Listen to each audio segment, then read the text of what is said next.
Awitin na yan.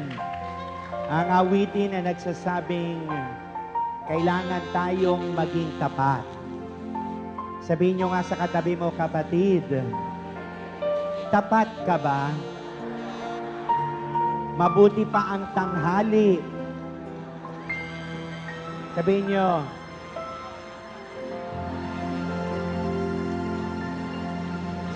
nyo, kapatid, mabuti pa ang tanghali.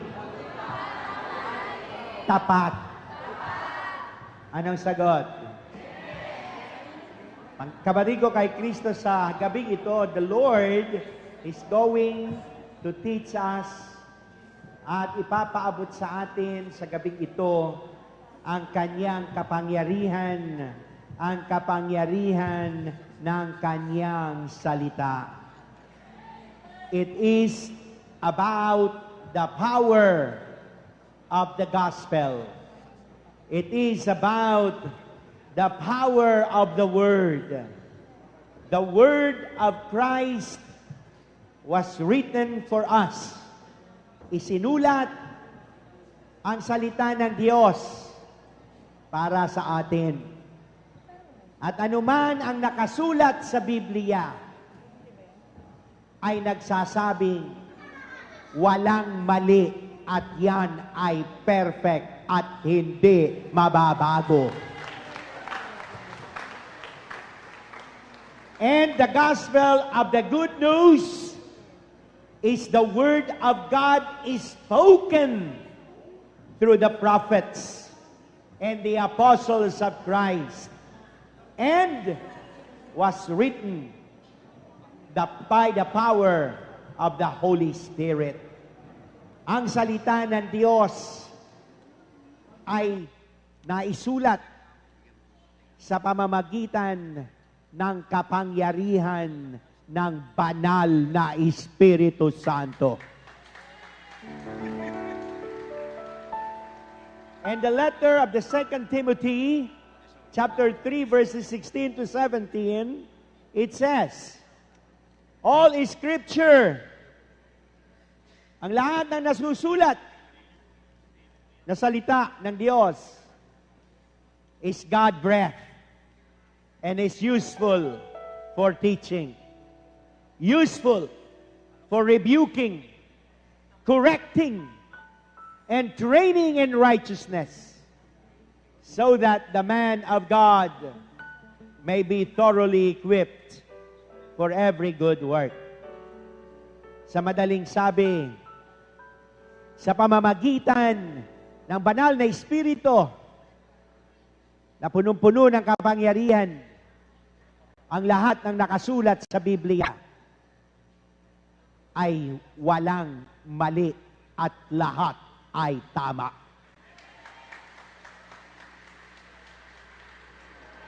And so today, we are going to celebrate this word. Ang salitang ito na ating mapapakinggan ay magbibigay sa atin ng katatagan. Panahon na, kapatid, na tayo ay dapat maging matatag.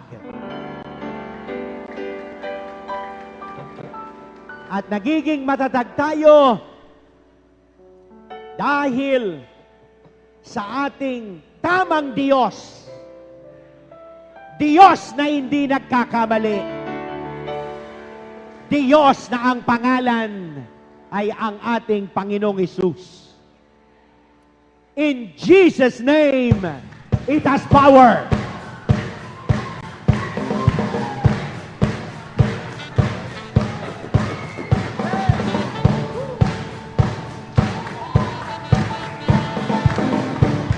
Taas ang kamay, palakpak yan! Hallelujah!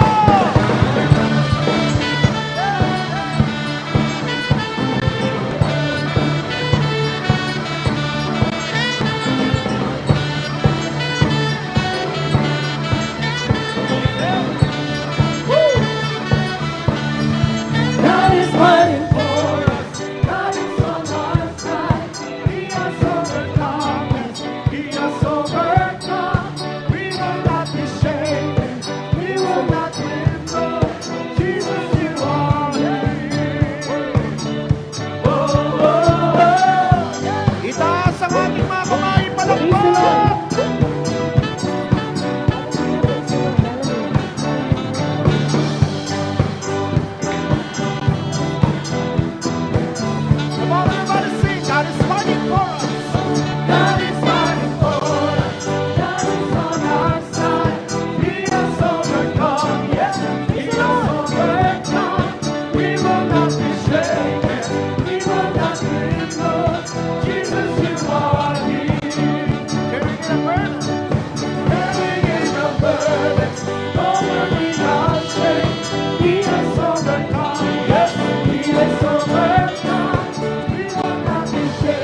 Wala na bang ilalabas yan?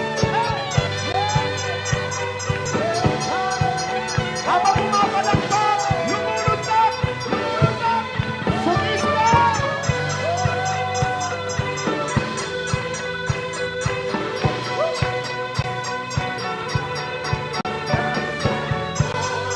Pushing back the darkness, lighting up the kingdom that cannot be shaken. In the name of Jesus, heaven is the kingdom, and we will shout it out, shout it out. God is fighting for us, pushing back the darkness, lighting up the kingdom that cannot be shaken. In the name of Jesus, heaven is the kingdom.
Purihin natin ang Panginoon.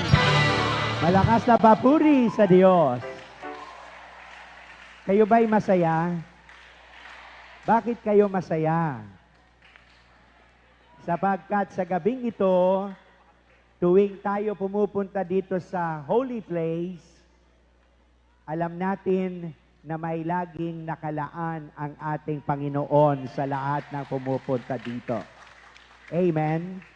At dahil alam natin na laging may nakalaan, yan ay inilalaan lamang sa mga taong nananatiling tapat.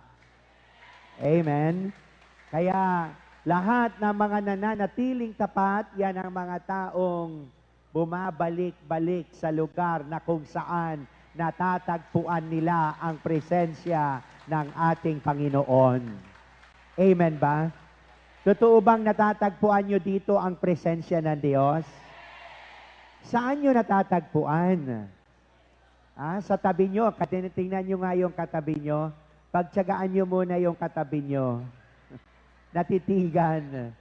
Nasa kanya ba kaya ang presensya ng Diyos? Talaga ba? Hindi nyo naman tinitigan No? Titigan nyo at sabihin mo, kapatid, naniniwala ako na sumasayo ang presensya ng Diyos. Anong sagot? O tuloy, titigan nyo uli. At dahil diyan, naniniwala ako na sa aking pagtingin sa mukha mo, ikaw ay paganda ng paganda. Patatag ng patatag. Payaman ng payaman. Anong sagot? Yan ang mga anak ng Kristiyano. Bakit yan ang mga anak ng Kristiyano? Sapagkat ang pagiging Kristiyano ay isang paglalakbay. Christ journeyed with us. Naglakbay ang ating Panginoon sa atin nung siya'y nagkatawang tao. At ang paglalakbay na yan Kung bakit kapaganda ng paganda at payaman ng payaman, sapagkat kapag ikaw ay naglalakbay, ikaw ay naglalakad na pasulong at hindi paurong. Amen. At ang mga paglalakbay ay hindi sumasayaw ng tsa-tsa. Pag sumasayaw ka ng tsa-tsa, paurong at pasulong. Pero sa pagiging Kristiyano, all the way, ikaw ay makakarating sa kung saan naroroon ang pangako ng ating Panginoon. Amen. Kaya lahat ng mga anak ng Kristiyano at patuloy na naglalakbay at patuloy na nagiging matatag at tapat, itaas ang inyong mga prayer requests. At sa pagtaas ng ating mga prayer requests, alam natin, mga kapatid ko kay Kristo, alam ng Diyos, na mayroon tayong mga pinagdadaanan. Tandaan natin ang salitang dumadaan lamang. Kaya tayo ay dumadaan lamang sa mga pagsubok. At lahat tayo ay dumadaan sa isang malaking persecution. At dahil diyan, dapat tayo maging matatag. Amen. So lahat ng may mga prayer requests, itaas po yan. At ngayon, ating pagkakaisahin at tayo'y nagkakaisa. At kapag nagkaisa ang lahat, sa panalangin, tsak yun! Lahat ng inyong panalangin ay darating. Sapagkat tayo ay nagkakaisa, hindi tayo selfish, dahil hindi tayo mahilig mag-selfie, hawakan nyo rin sa dulo ng prayer request ang request ng inyong katabi. Parang inahawakan nyo rin ang prayer requests ng inyong katabi. Ayan. Para sa ganon, nagkakaisa tayong lahat. At sa prayer request na ito, ang ating Panginoon ay diringgin ang ating panalangin.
Kung may magagawa ang Diyos,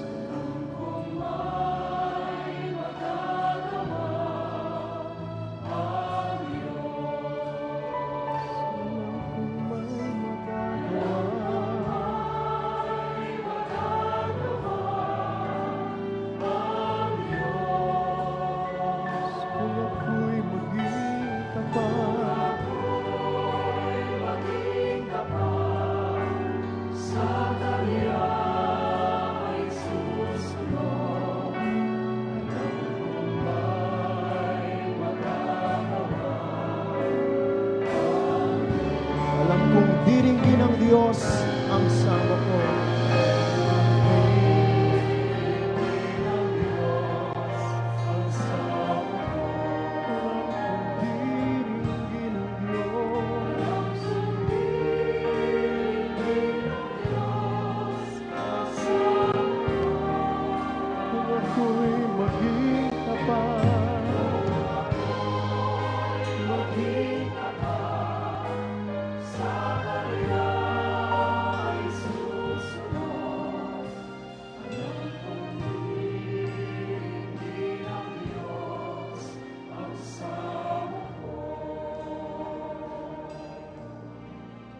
Lord, sa mga sandaling ito, alam namin, Panginoon, na with all humility, itinataas po namin sa iyo ang lahat ng aming mga pangangailangan.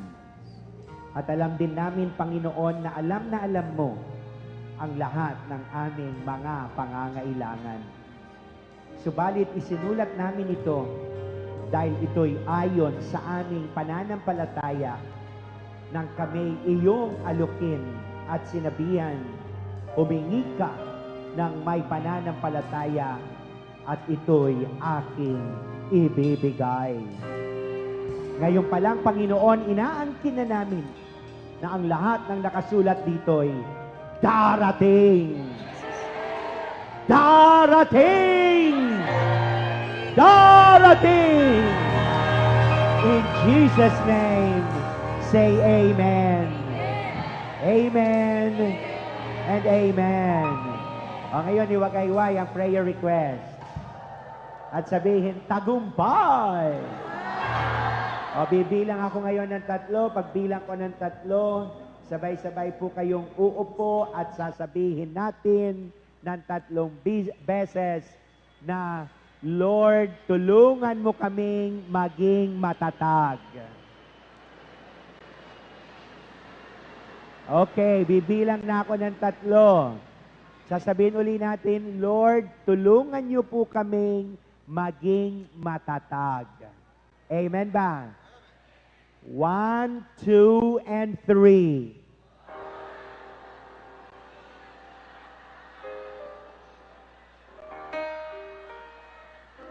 Purihin natin ang Panginoon. In the early church, brothers and sisters, yung unang mga panahon, ang unang Kristiyano in the early church, they had tremendous power, which was the gospel of our Lord Jesus Christ. Napakalaking at ramdam, nakikita, na pagmamasdan ang kapangyarihan nung unang panahon ng salita ng Diyos. Tatandaan natin na kung ano ang sabihin ni Pedro noon ay kaagad nangyayari. Bibigyan ko kayo ng isang proheba kung bakit nasabi natin ito na nung unang panahon ang kapangyarihan ng salita ng Diyos was really manifested. Talagang damang-dama ng mga tao noon. Nakikita ang resulta, nakikita ang epekto. At ako'y naniniwala na yung unang panahon ng simbahan at ngayon ay hindi nagkakaiba. Sapagkat ang salita ng Diyos ay hindi nagbabago. Sa makatuwid, kapatid ko kay Kristo, tingnan natin kung bakit nung unang panahon nakikita nila yung kapangyarihan ng salita ng Diyos at hanggang ngayon ang salita ng Diyos ay punong-puno pa rin ng kapangyarihan sapagkat anuman ang ating masabi at marinig at hiningin, nangyayari agad-agad. Amen. Sabi dito sa Gawa, chapter 5, verses 1 to 10. Hayaan niyo pong basahin natin buong-buo ang salita ng Diyos sa pangyayari dito sa Gawa, chapter 5, verses 1 to 10. Ito po yun, mga kapatid. Makinig po tayo, wag po tayong matulog. Mayroon namang mag-asawa na nagbili rin ng lupa. Ananias ang pangalan ng lalaki at Safira naman ang babae. Binawasan ni Ananias ang pinagbilhan. Kaalam ang kanyang asawa at bahagi lamang ang ibinigay sa mga apostol.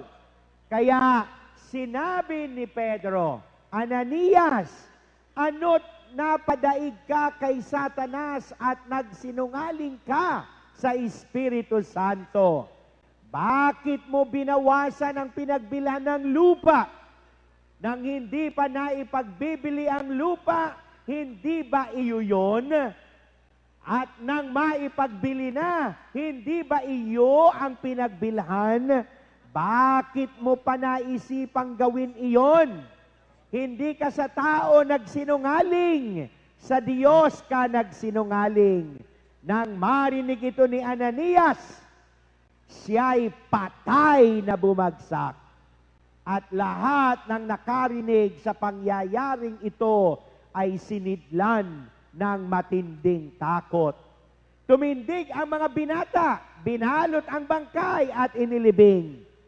Pagkaraan ng may 3 oras, ay dumating ang kanyang asawa na walang kamalay-malay sa nangyari.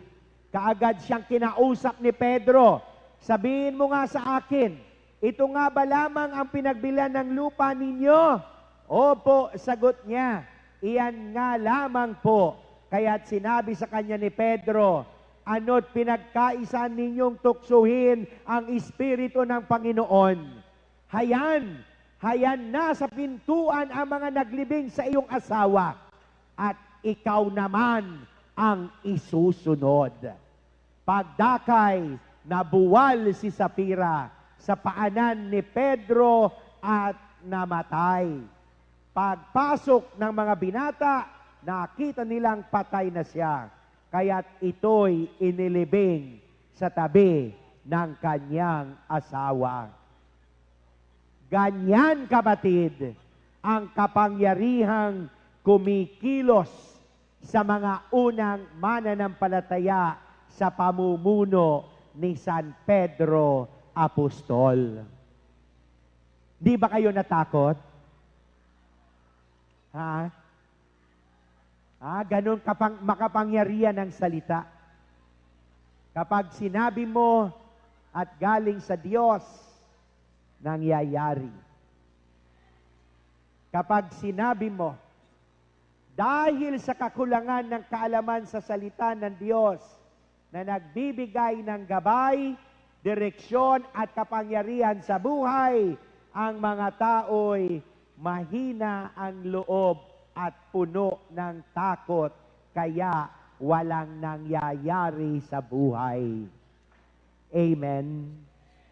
So ngayon, subalit, ang mga taong laging nakikinig ng salita ng Diyos ay may lakas ng loob na ipahayag ang kapangyarihan ng ating Panginoon. Amen. Kapag tayo ay nakikinig ng salita ng Diyos, may lakas na loob na nasa atin dahil sa kapangyarihan ng salita ng Diyos. Ang kapangyarihan ng pangalan ni Jesus at kapangyarihan ng banal na dugo ni Jesus ay ibinuhos at ibinaba at ibinigay para sa inyo, para sa ating lahat. Amen. Kaya dahil dito, dapat lahat ng mga mananampalataya hindi dapat matakot at hindi dapat panghinaan sa mga nangyayari sa kasalukuyan. Amen. Kahit tayo ay dumadaan sa persecution, walang mananampalataya na panghihinaan, bagkus lalong lumalakas ang kanilang pananampalataya. And today is the day for all of us to stand together and to be committed. Sapagkat ang taong binautismuhan, ang taong tumanggap kay Kristo bilang Panginoon na tagapagligtas, ang taong iyan ay binigyan din ng kapangyarihan ng ating Panginoon. At sapagkat tayo binigyan ng kapangyarihan ng Diyos, the more together We have to be committed. I want you all to stand. Inaanyayaan ko kayong lahat na tumayo. Bakit tayo tumatayo?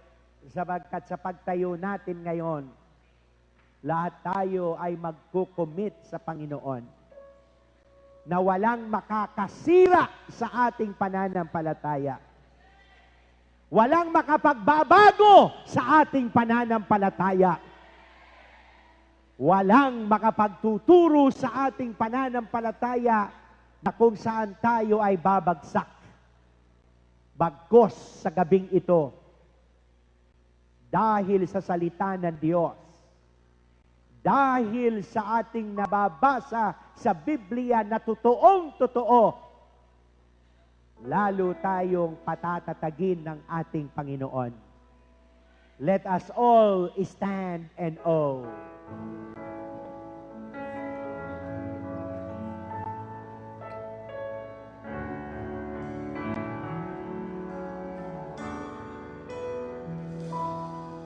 You are beautiful beyond description. To marvelous for words. To wonderful for comprehension. Like nothing ever seen on earth. Who can grasp your infinite wisdom? Who can fathom the depth of your love? You are beautiful beyond description. Majesty and throne above. And I stand in awe of you. I stand in awe of you. Only God to all praises due. I stand in awe of you.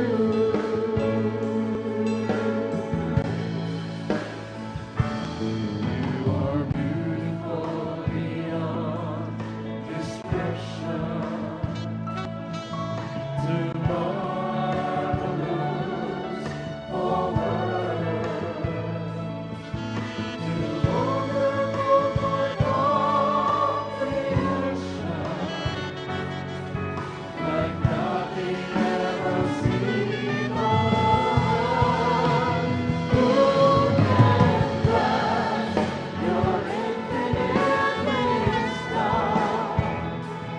Who can fathom the depth of your love? You are beautiful beyond description. Majesty and throne above. And I stand in awe of you. I stand in awe of you. Only God to all praises due.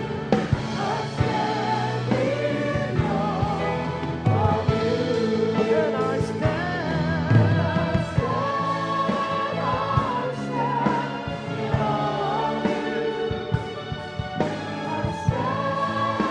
I stand in awe of you. Only God to all praises due. I stand in awe of you. I stand in awe of you. I stand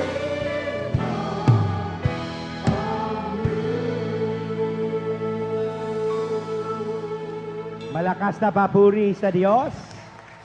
Ngayon, pwede na uli kayong umupo. Gusto nyo bang maranasan ang kapangyarihan ng salita ng Diyos? Sinong gusto makaranas ng kapangyarihan ng salita ng Diyos? Sabi mo sa katabi mo, kung gusto mong makaranas, pwede ba? Huwag ka munang makipag-usap sa akin. At huwag ka rin matulog. Anong sagot?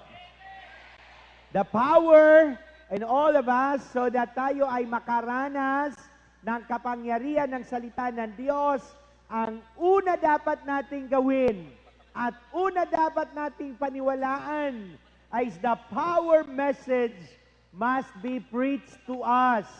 Ang kapangyarihan ng mabuting balita ay dapat maipahayag sa atin upang marinig natin ito.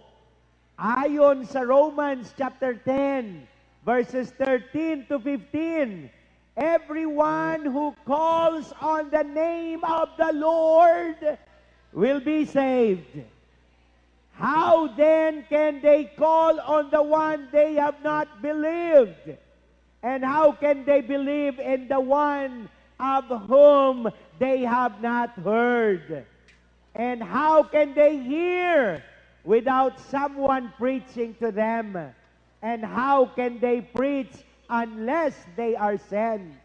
As it is written, how beautiful are the feet of those who bring good news.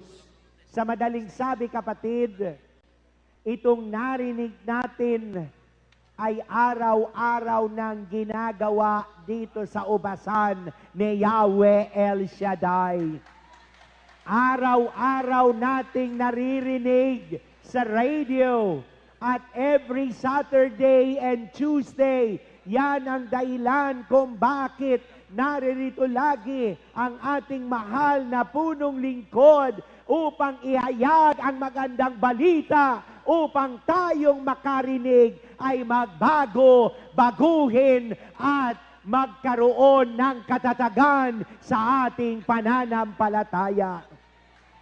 Kaya ang Diyos na nagsugo ng mga mangangaral upang ang mabuting balita ng kaligtasan at kapangyarihan ng Diyos ay marinig at malaman ng tao.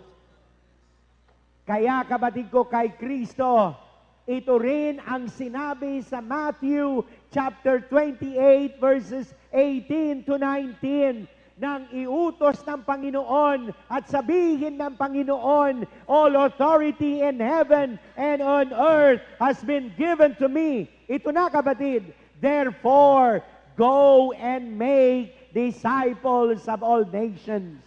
Tayong lahat, kapatid ko kay Kristo, lahat ng binautismuhan ng Panginoon, binautismo at tinanggap si Kristo bilang Panginoon, kapatid, mayroon tayong obligasyon, mayroon tayong responsibility na maghayag at ito ang sinasabi ng ating mahal na punong lingkod na tayo ay mag-evangelize. Evangelization. Kaya tayo may sinasabing NPG, Neighborhood Prayer Group, upang i-manifest, upang isabuhay ang salita ng Diyos. Tayong lahat ay mga evangelizers. Tayong lahat ay misyonero. Tayong lahat ay may karapatan na ihayag at panindigan ang ating pananampalataya na ating natanggap noong tayo ay binautismohan. The will of God is for the good news to be preached to us so that we be conformed to the likeness and image and power of the Lord, and we shall be considered as children of God. Born not of any human intervention, but by the power of the Word of God. Pangako ng Diyos na tayo ay pagkalooban ng kapangyarihan ng Espiritu Santo. Acts chapter 1 verse 8. Upang tayo ay maging buhay na saksi sa kapangyarihan ng Diyos, saan man tayo dalhin ng Diyos sa bawat sulok ng daigdig. Ayon sa Biblia, sino mang manalig at manampalataya sa mabuting balita na iniuutos ng Panginoong Hesukristo na ipahayag ng kanyang maalagad ay magtataglay ng kapangyarihan. Ang salita ng Diyos na ating inihayag ay tinatawag na healing message dito sa ubasang ito, sapagkat ito ang salita ng Diyos ay nagpapagaling, nagliligtas, nagpapabago ng buhay, nagtuturo sa landas ng kabanalan at sa buhay na walang hanggan. Yan ang dahilan kung bakit ang ating mahal na punong lingkod ay umiikot sa lahat ng lugar ng mundong ito. That is the reason, sapagkat gusto niyang isabuhay ang utos, ang makapangyarihang salita ng Diyos.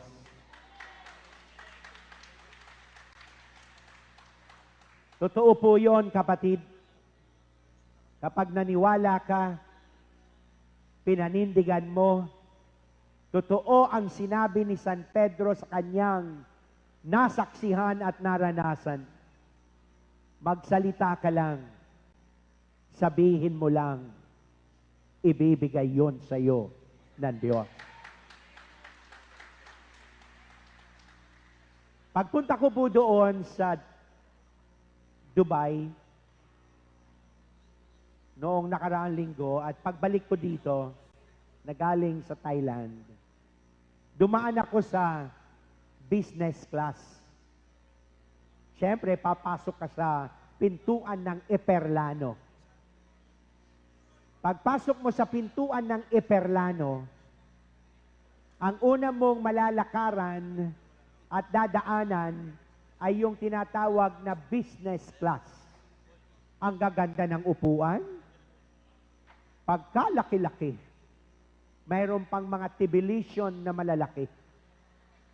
At mayroon pang mga napakagandang mga blanket. At nung pagdaan ko doon, siyempre, ako naman nakasakay sa economy. Masikip ang upuan.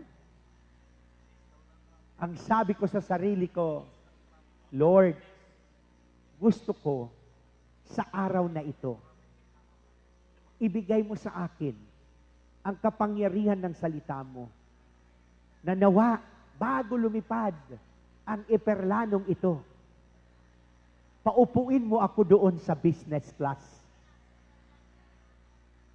Alam nyo, nung nagsara na yung Eperlano, nag-announce, ang sabi niya, calling Mr.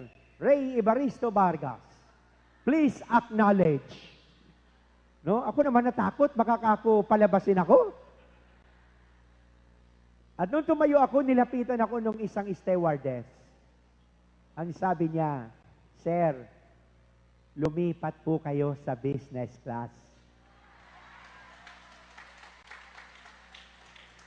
At pagkalipat ko doon, at pag-upo ko, ang sabi ko, ngayon, taong-tao ako. At ngayon, tunay ka, Lord, na ang sinabi mo ay may kapangyarihan. Totoo, kapatid ko, kay Kristo, that when we believe in the Word, at manatili tayo sa ating katapatan, ibibigay din sa atin ng buong buo ang ating kahilingan. Second, kapatid, we must hear and believe the good news. Kailangan pakinggan at paniwalaan natin ang mabuting balita upang maranasan natin ang kapangyarihan nito na nakaugat sa ating pananampalataya. Paano dumarating ang pananampalataya? Ang pananampalataya ay dumarating sa pamamagitan ng pakikinig ng salita ng Diyos. Romans chapter 10 verse 17. Ating pakinggan, pagnilayan, isapuso at isabuhay ang mga nasusulat sa banal na aklat at ipahahayag ng mga hinirang ng Panginoon. At kung may nangangaral ng mabuting balita, pakinggan natin sila. Kalimutan ang ating mga problema. Ituod ang ating isipan at tanggapin sa ating puso ang mabuting balita. Ayon sa Santiago chapter 1 verses 22 to 25, ang mabuting balita ay isang salamin sa ating buhay na nagbibigay kaayusan, kalusugan, at nagtuturo ng matuwid na landasin. That's why, ano ang sabi sa aklat ni Joshua, chapter 1 verse 8? Do not let this book of the law depart from your mouth. Meditate on it day and night, so that you may be careful to do everything written in it. Then you will be prosperous and successful. Kapag ang mabuting balita ng Diyos ay pinakinggan natin, pinaniwalaan, tinanggap, pinagnilay-nilayan at isinagawa, ayon kay Joshua, mararanasan natin sa gabing ito ang kapangyarihan ng salita ng Diyos. Ito ang siyang magpapalaya sa atin mula sa ating mga gawaing hindi kalugod-lugod sa Diyos. Magpapagaling sa ating mga karamdaman, magbabago ng ating buhay, magbibigay ng tagumpay at sasaatin ang buhay na ganap, kasiyasiya at buhay na walang hanggan. Kaya ako'y naniniwala, kapatid ko, kay Kristo, na ang Diyos natin ay tapat. Na iisa lang ang Diyos natin. Lahat tayong mananampalataya ay may iisang Diyos. Walang ibang Diyos, kundi iisang Diyos.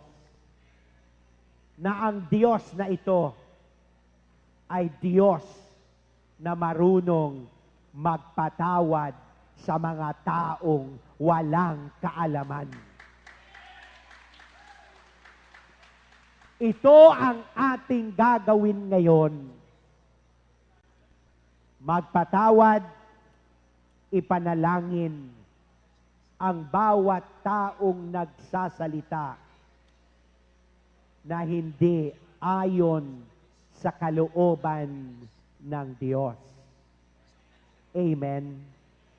Panahon ngayon ng lahat ng mga mananampalataya kay Kristo na magkaisa at manindigan sa ating pananampalataya. Amen. Kung tayo ay manindigan sa kanyang pananampalataya, anuman ang ating naririnig na hindi totoo, ay binabaliwala. Ano man ang ating naririnig na laban sa ating pananampalataya, ay binabaliwala. Sapagkat ang mahalaga, ang Diyos natin ay isang mabuting Diyos.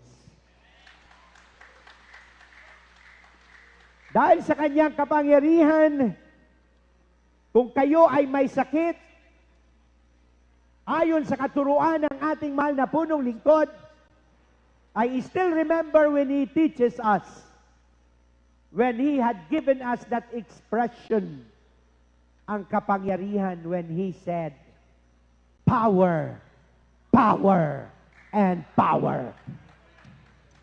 Kapag nagsalita kang power, power, power, na ikaw ay may karamdaman, ikaw ay bibigyang kapangyarihan na magpapagaling at maggagaling ng Panginoon ay sumasa inyo. Sabagkat ayon sa banal na aklat, in Matthew chapter 21 verse 22, if you believe, kung ano ang nais ninyo, isigaw ninyo iyon at iyon ay pararatingin sa inyo ng Panginoon. Kung mahina ang tuhod ninyo, sabihin nyo, tapikin nyo, kausapin nyo, at sabihin nyo, tuhod, lumakas ka na. Anong mangyayari? Lalakas. At kung kayo naman ay may sakit sa bulsa, tapikin nyo ang bulsa. At sabihin nyo, sakit sa bulsa, lumayas ka na. Ngayon din, pupunuin mo ang bulsang ito. Ano sagot? Yan ang mga taong may malalim na pananampalataya. And finally, mga kapatid ko kay Kristo, we must repent and be baptized upon hearing and believing the good news. Acts chapter 2 verses 36 to 39. Therefore, let all Israel be assured of this. God has made this Jesus, whom you sacrificed, crucified, both Lord and Christ. When the people heard this, they were cut to hear. They were cut the heart and said to Peter and the other apostles, brothers, what shall we do? Peter replied, repent and be baptized, every one of you, in the name of Jesus Christ, for the forgiveness of your sins. To repent means to feel sorry for our sins and to stop sinning. Walang taong hindi nagkakasala. Everybody has sinned and fall short of the glory of God. Sino rito ang may mga kasalanan? Taas ang kamay. Sino rito ang nagkakasala? Taas ang kamay. Yung mga hindi nagtaas ng kamay, mongoloid. Lahat po tayo nagkakasala. Sabagkat lahat tayo nagkakasala, lahat tayo dapat ay magbalik loob sa Diyos. At huwag po tayong matakot, sabagkat kung lahat tayo nagkakasala, alam din ng Diyos. And God will give us mercy and forgiveness. Amen. Hindi natin alam, kasalanan pala ang ating pagsisinungaling.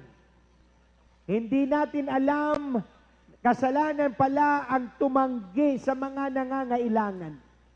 Hindi natin alam ang chismis pala sa kapitbahay ay kasalanan.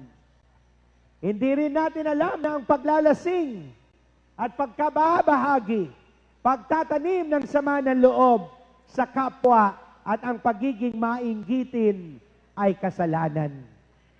Sapagkat hindi natin alam ang salita ng Diyos. Subalit, kapatid ko kay Kristo, sa ating pakikinig ng salita ng Diyos, malalaman natin ang katotohanan na tayo ay namumuhay ng salungat sa kalooban ng Diyos. May isang tao, hinahaplos niya yung pusa na pasalungat. Opposite. Yung pusa hindi mapakali. Bawat haplos niya ng pasalungat ay kinakalmot siya ng kuko ng pusa. Bakit?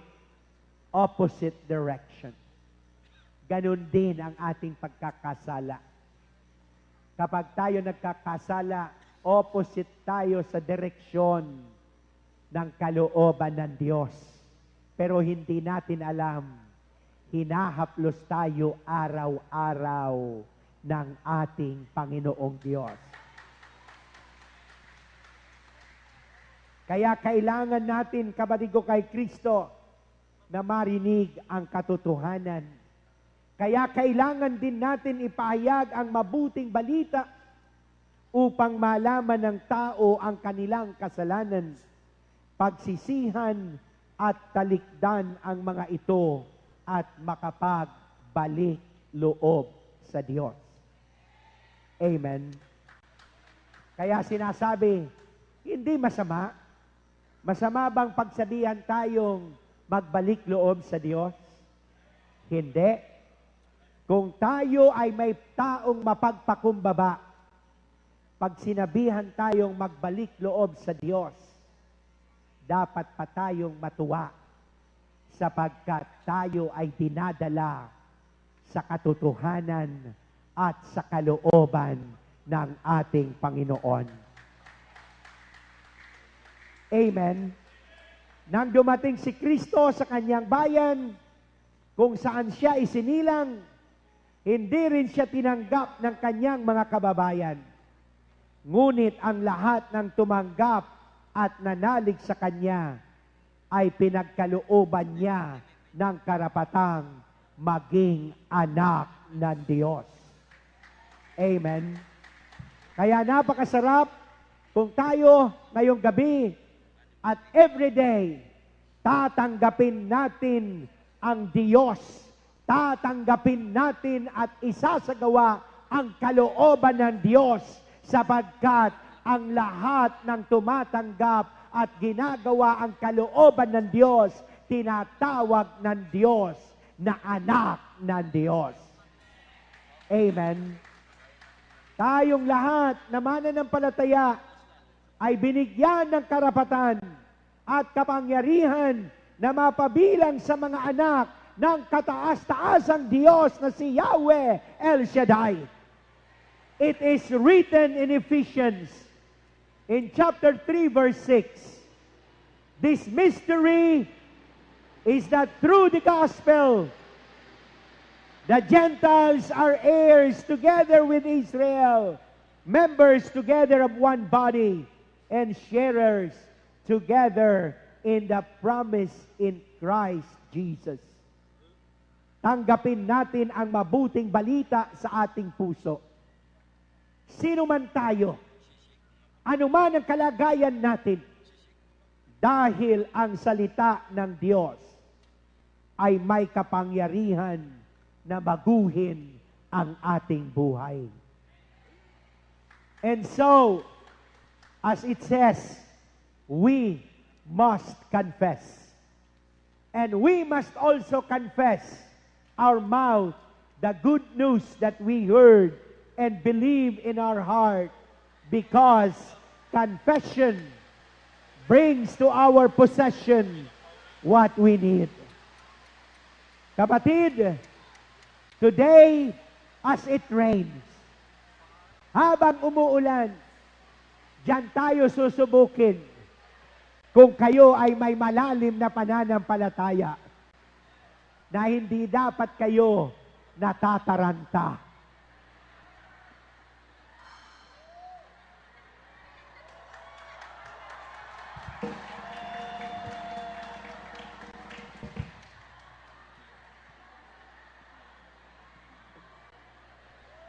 Sabagkat alam ko, hindi tutuloy ang ulan.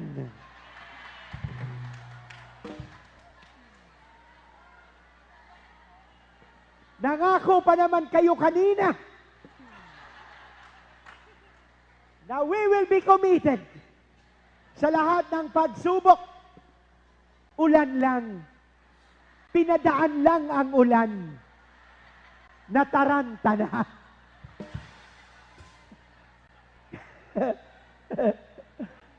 Talaga naman, huwag kayo mag-alala. Sapagkat ako'y naniniwala na kapag tinanggap ninyo ang salita ng Diyos, kapatid, ulanan man tayo, may protection na yan. Amen. Hindi nyo ba alam na tayo'y binalutan na ng Panginoon ng kanyang kabanal-banalan dugo? Katakot-takot na praise and worship kanina. Katakot-takot na dasal kanina. May banal na misa pa. Kaya ako'y naniniwala na ngayon kayo'y balot na balot sa salita at sa dugo ng ating Panginoon. Amen. Kaya kapatid ko kay Kristo, ngayon, ako'y naniniwala that God will work in a miraculous way tonight.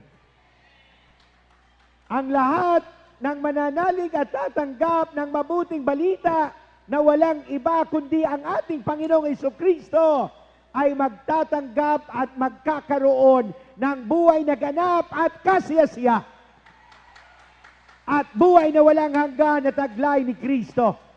Dahil ang layunin ng mabuting balita ay hubugin tayo upang maging kawangis at kalarawan ni Kristo Jesus ng ating Panginoon. At bilang mga anak ng Diyos, tayo ay patatatagin kahit umuulan.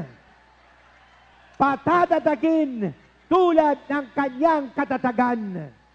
Sa gayon, hindi na tayo basta anak ng tao, kundi tulad na tayo ni Kristo na anak ng tao at anak ng Diyos. Kaya ngayon, kapatid ko kay Kristo, tayo'y tumayo. At sa pagtayo natin, ito ang panahon na bilang nagkakaisa, iisa lang ang ating tatanggapin sa buhay natin. Walang iba kundi ang ating Panginoong Jesucristo. Taas po natin habang nakataas ang mga payong na yan. Kung gusto nyong ibaba ang payong na yan, ibaba nyo. At ipatong nyo ang inyong kamay sa balikat ng inyong katabi. Kausap, ikaw ang laging tinatawag. Gabay ka ng bawat pangarap, lakas ng bawat pagsisikap. Ikaw ang tunay na kaibigan. Ginto ang puso't kalooban. Ngunit hindi lahat ay may alam na Kristo ang iyong pangalan.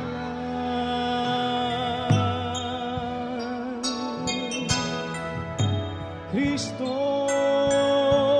Kristo,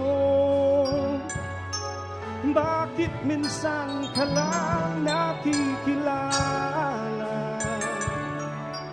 Kapag nakadama ng dusa, pangamba, tinatawagan ka, sana'y maawa na. Kristo, Kristo, kulang pa ba ang pag-ibig na dulo?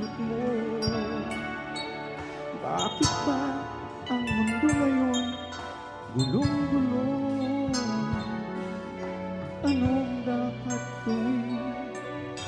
Kami tulungan mo. Ikaw ang lagi ko kausap. Ikaw ang laging tinatawag. Gabay ka ng bawat pangarap. Lakas ng bawat pagsisikap. Ikaw ang tunay na kaibigan. Ginto ang puso't kalooban. Ngunit hindi lahat ay may alam na Kristo ang iyong pangalan.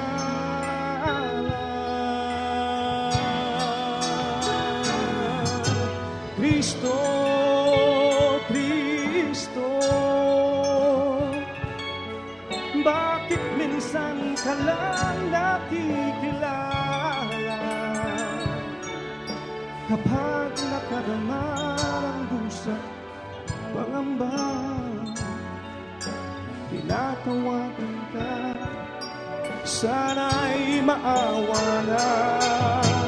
Kristo, Kristo, kulang pa ba ang pag-ibig na dulot mo? Bakit ba ang mundo ngayon gulong-gulong? Anong dapat gawin? Kami tulungan mo, oh Kristo, Kristo, Kristo ng buhay ko. Kapatid ko kay Kristo, tama po na sa gabing ito, si Kristo ang buhay natin. Si Kristo ang magpapagaling sa atin. Si Kristo din ang magbibigay sa atin ng kalakasan. Si Kristo rin ang magbibigay ng solusyon sa lahat ng ating pinagdadaanan. At sa gabing ito, kapatid, on our part, maging tapat din tayo sa Kanya. Ipatong niyo uli ang kamay niyo sa balikat ng inyong katabi. Sa pagiging tapat natin, we can say, in Christ alone. In Christ alone.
Kay Kristo na, tiwala ko ang kamatayan na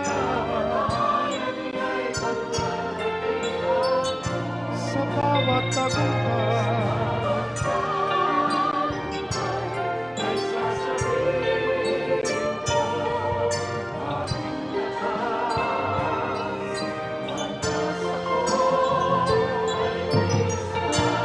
Kay Kristo lang,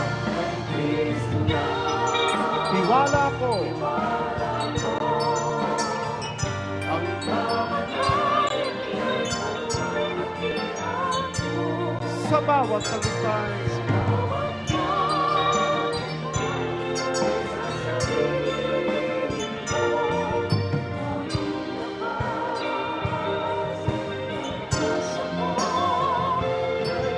Minsan pa kay Kristo lang,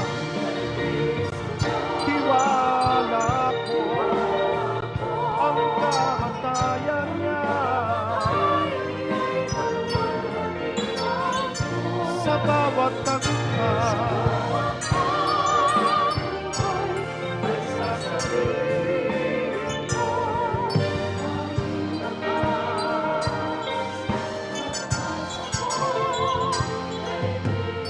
sa bawat tagumpay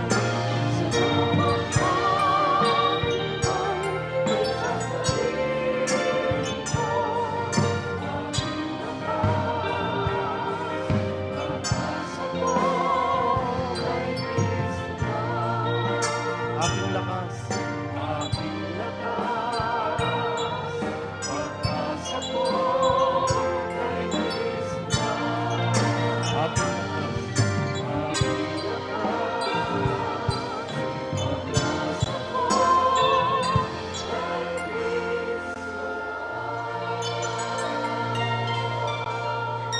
Ayon sa ating napakinggan ngayon, ang kapangyarihan ng salita ng Diyos, anuman ang marinig nyo ngayon na i-declare ko, sa pangalan ni Kristo, isisigaw ninyo at sasagutin ninyo ng Amen if you believe.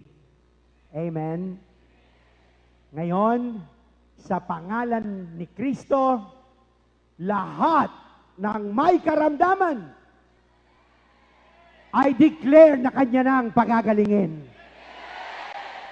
Sa pangalan ni Kristo, lahat ng pinanghihinaan, I declare na siya'y pauuwiin ng may kalakasan.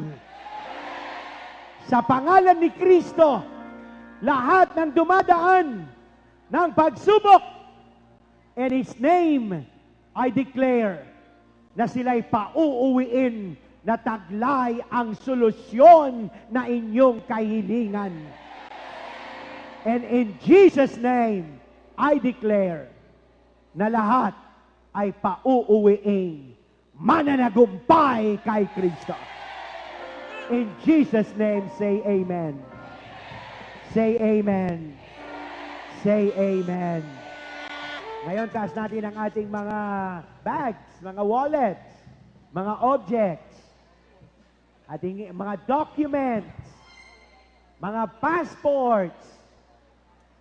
O dakilang Panginoon, tinataas po namin sa iyo ang mga bags, ang mga wallets, ang mga objects na ito, na sino man ang gumamit nito, ay dadaluyan mo ng himala at tanda. In Jesus' name, say amen. Amen. And amen. Ngayon, ibaba ang mga gamit, itaas ang mga kamay na malaya, at iwagayway at sumigaw ng malakas. O dakilang Panginoon, i-anoint mo po ang lahat ng kamay na ito, upang sa pamamagitan ng iyong anointing, sino man ang kanilang makamayan, daluyan mo, Panginoon, ng kagalingan, kalakasan, himala at tanda. In Jesus' name, say amen. Amen. And amen. O ngayon, hawak kamay tayo. And we will all shout together, give thanks to the Lord.